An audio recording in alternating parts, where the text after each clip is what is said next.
هي كبرت.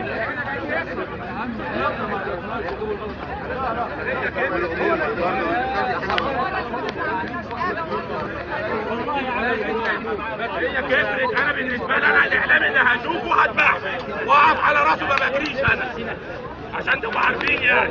يا عم الرئيس يجي يا عم، انا خليك دايما حالي يا عم، حد فيك يعرفني يابا، انا جاي لوحدي كده يابا زي دماغي ضربت. الشيخ داخل وسلم وعادي، الراجل فاكرني.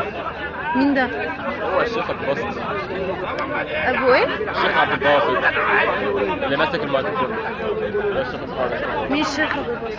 واحد من الشيوخ اللي تبع السلفيين الجهاديين. يا بنتي اللي لابس عينه على راسه.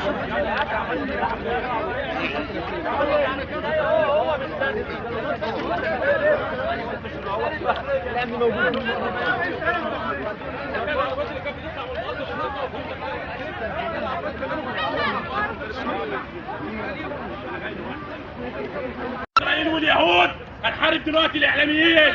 اخوانا اتذبحوا يا ولاد المتاجر، اخوانا اتذبحوا امبارح، وانا لا اخوانا ولا اعرف اي حاجه عشان ما حدش يتكلم ولا اعرف الاخوان. خلاص بطلنا سلميه خلاص كده. واي اعلامي دمه عندي حلال يا ولود العرض. اي اعلامي هشوفه انا وهبت نفسي لله. الاعلام اللي كان السبب في تسبيح الناس هعوره وزي ما عورون في راسهم انا هعورهم في ثيابهم. يلا يا ولود العرض، يلا يا ولود العرض.